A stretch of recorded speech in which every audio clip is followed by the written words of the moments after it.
జుబ్లీల్స్ ఓటమి తర్వాత party senior నేతలు కేటీఆర్, హరీష్ రావు ముఖ్య కార్యకర్తల మీటింగ్ పెట్టుకున్నారు. అసలు ముఖ్య కార్యకర్తలు ఏం చెప్పారు, ఎలాంటి కంప్లైంట్స్ చేశారు అనేది మనతో మాట్లాడడానికి మాగంటి సునీత గోపినాథ్ ఉన్నారు.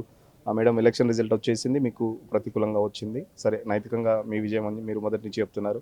కార్యకర్తలు ఎలాంటి కంప్లైంట్ చేశారు, ఎక్కడ ప్రచార లోపం జరిగిందా లేకపోతే పోల్ మేనేజ్మెంట్ లోపం జరిగిందా, ఏం చెప్పారు కార్యకర్తలు?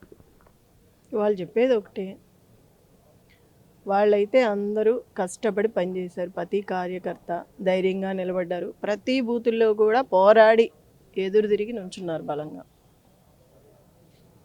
చాలా మంది కార్యకర్తలు చెప్పిన మాట ఏంటంటే, బయట నుంచి వచ్చిన వాళ్ళది ఇన్ఛార్జీలు కానీ కొంచెం ఇన్ఛార్జీలకు ఇక్కడ లోకల్ స్థానిక నాయకులకు కోఆర్డినేషన్ మిస్ అయింది. సో అది కూడా ఒక మేజర్ రీజన్ అని చెప్పేసి చెప్తున్న పరిస్థితి. ఉండొచ్చు, అది కాదని చెప్పలేము. కానీ వాళ్ళు కూడా ప్రజలు బయటికి చెప్పలేరు కదా. వాళ్ళ భయం వాళ్ళకు ఉంటుంది, వాళ్ళ సమస్యలు వాళ్ళకు ఉంటాయి. కొన్ని చోట్ల జరగవచ్చు, జరగలేదని మనం చెప్పలేము. ఏం చెప్పారు కార్యకర్తల మీటింగ్లో? ఇంకా చాలా వరకు అంటే కార్యకర్తలే ధైర్యంగా ఉన్నారు మాకంటే. వాళ్ళే చెప్తున్నారు ముందుగానే మేము బలంగా ఉన్నాము అని, ధైర్యంగా మనం పోరాడతామని. అంటే దాడులు స్టార్ట్ అయ్యి ఆల్రెడీ ఒక మొన్న బీఆర్ఎస్ కార్యకర్తను టార్గెట్ చేశారు. అలాంటి కంప్లైంట్స్ ఏమైనా వచ్చాయా? మా మీద ఏమైనా దాడి జరుగుతుంది, థ్రెటనింగ్ ఉంది, లేకపోతే ఫోన్ చేయడం కానీ పార్టీలోకి రమ్మని చెప్పడం కానీ అలాంటి ఏమైనా కంప్లైంట్ చేశారు? 9th నుంచే స్టార్ట్ అయింది. ఇవాళ ఏముంది, నిన్నే ఉంది. 9th నుంచి ప్రతి ఒక్క గల్లీలో స్టార్ట్ అయింది రౌడీజం.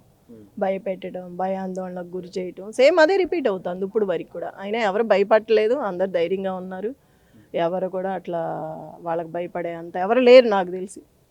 మా కార్యకర్తలందరూ ఎప్పుడు బలంగానే ఉంటారు. భరించుకోలేకపోతే అప్పుడు చెప్తారు. రేపటి నుంచి మాగంటి సునీత రోల్ ఎలా ఉండబోతుంది జుబ్లీల్స్ కాన్స్టిట్యున్సీకి సంబంధించి? రేపటి నుంచి ఎలాంటి రోల్ ప్లే చేస్తున్నారు జుబ్లీల్స్లో? ఏ కార్యకర్తకి ఏ కష్టం వచ్చినా, ఎవరు ఫోన్ చేసినా వెళ్తాను, అలా అండగా నిలబడతాను. ప్రతిరోజు ఆఫీస్లోనే ఉంటాను. ఇక్కడి నుంచి కార్యకర్తల కోసం పనిచేస్తాను. అభివృద్ధి కార్యక్రమాలకు సంబంధించి కూడా మంత్రులు చాలా వరకు చెప్పారు. 400 కోట్లు నిధులు మేము వెచ్చించాం, 10 ఏళ్లలో జరిగిన అభివృద్ధి ఈ 3 ఏళ్లలో చూపిస్తామని చెప్పేసి చెప్తున్న పరిస్థితి. నవీన్ యాదవ్ కూడా అభివృద్ధికి చేస్తా అంటున్నాడు. ఏం చెప్తారు మరి? గోపీనాథ్ పని చెయ్యకపోతే 3 సార్లు అభిమానంతో ప్రజలు గెలిపించుకోరు కదా. ఏ పని చేయకపోతే నువ్వేం చేయకుండానే రిగ్గింగులు చేసి గెలిచావు. ఈరోజు అన్ని పనులు చేసి జనాలతో, ప్రజలతో, కార్యకర్తలు మమేకమై అందరితో మంచిగా ఉండి, మహిళలతో ఆడబడుచుల్లాగా అనుకొని అందరినీ, ప్రతి ఒక్కరిని, సోదరి సోదరులు అందరితో మమేకంగా కలిసిపోయి ప్రజల మద్దతుతోనే గెలిపించుకున్నారు. ఏ గొడవలు లేకుండా సుఖశాంతులు ఒక కుటుంబం లాగా. ఇవాళ ఏమైంది అదంతా? గోపీనాథ్ అనే మనిషి లేకపోయినాక బయటకు వచ్చి దాడులు, గొడవలు, అది గుర్తుపెట్టుకుంటే చాలు. గోపీనాథ్ ఉన్నప్పుడు ఏం జరిగింది, మేము వచ్చినాక ఏం జరుగుతున్నాయి అనేది గుర్తుపెట్టుకుంటే చాలు. అంటే ఏంటి, మొదటి నుంచి దాదాపు ప్రచారం ముగిసే టైం వరకు కూడా చాలా సర్వే సంస్థలన్నీ మీకే అంటే మీకు విజయం వస్తుందని చెప్పేసి చెప్తున్న పరిస్థితి. లాస్ట్ 2 డేస్లోనే మొత్తం సినారియో అంతా చేంజ్ అయిపోయింది. ఏం జరిగింది అనుకుంటున్నారు? చూశారు కదా, మీరు చూపించారు, ప్రజలందరూ చూశారు ఏం జరిగిందో. నిమిషానికి మీరు కూడా లైవ్ ఇస్తున్నారు. అది చెప్పాల్సిన అవసరం లేదు, ప్రతి ఒక్క కార్యకర్తకు తెలుసు ఏం జరిగిందనేది. నవీన్ యాదవ్ తండ్రి నిన్న శ్రీశైలం యాదవ్ ఒక ఇంటర్వ్యూలో మాట్లాడుతూ బీఆర్ఎస్ని బొందబెడతాను, బీఆర్ఎస్కి ఇంకా అంత సీన్ లేదు జూబ్లీహిల్స్లో, బీఆర్ఎస్ లీడర్లు ఎవరు ఉంటారో వాళ్ళంతా చూస్తా అని చెప్పేసి చెప్తున్న పరిస్థితి. మరి ఎట్లా ఉంటుంది?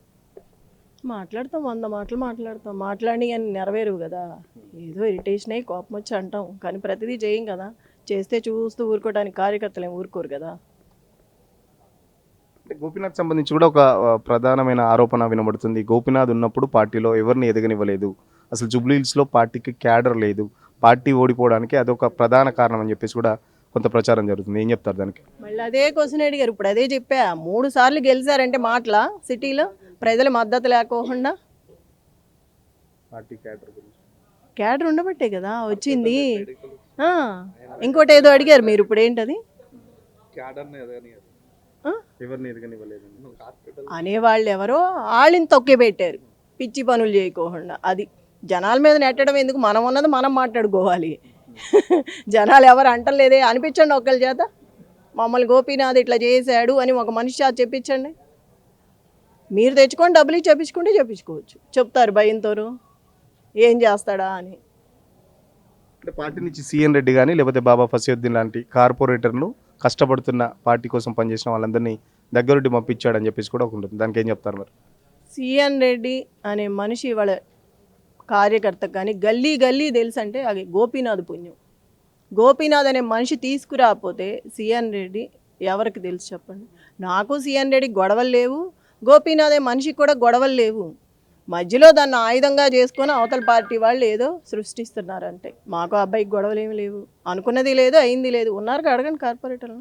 మధ్యలో ఎవడో ఒకడు పెట్టాడు, దాన్ని పెద్దది భూతద్దంలో చేసి చుట్టుపక్కల వాళ్ళు అట్లా చూపించారు అంతే. ఎలక్షన్ సందర్భంగా చాలా అభివృద్ధి కార్యక్రమాలకు సంబంధించి మంత్రులు మాటిచ్చారు. సో ఎలా ఉండబోతుంది అభివృద్ధి కార్యక్రమాలకు సంబంధించి, ఎలా ఉండబోతుంది మీ రోల్? అధిష్టానం అధికారంలోకి వచ్చినాక 2 సంవత్సరాలు ఏం చేశారు? గోపీనాథ్ గారు ఉన్నప్పుడు అభివృద్ధి చేయలేదే. గోపీనాథ్ గారు అన్ని పర్మిషన్స్ తెచ్చి అన్నీ పెట్టి అక్కడ రోడ్లన్నీ తీసుకొచ్చారు. ఉన్నాయి కూడా, పర్మిషన్ పేపర్స్ ఉన్నాయి కదా, మొత్తం తీసుకొచ్చారు. అన్నీ ఆయన చేసినాయే. ఒకేసారి స్టార్ట్ చేద్దామని పెట్టారు. అక్కడ కొన్ని గల్లీలో స్టార్ట్ చేశారు, ఆల్రెడీ అయిపోయినాయి.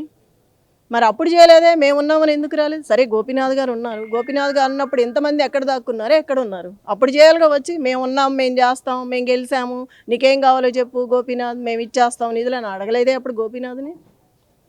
అడగాలిగా అప్పుడు కూడా. మరి గోపీనాథ్ చనిపోయిన తర్వాత ఇప్పుడు వచ్చి మేము చేసేస్తామంటే చేయండి, ప్రజలకేగా చేసేది, మంచిదేగా. చేస్తే ఎవరొద్దంటారు? జనాలు కోరుకునేది కూడా అదే కదా, మాకు కావాలని అభివృద్ధి చేయమనే కదా అడిగేది. దానికి ఇప్పటికి తేడా ఏంటో ప్రజలు గమనిస్తారు, చూస్తున్నారు.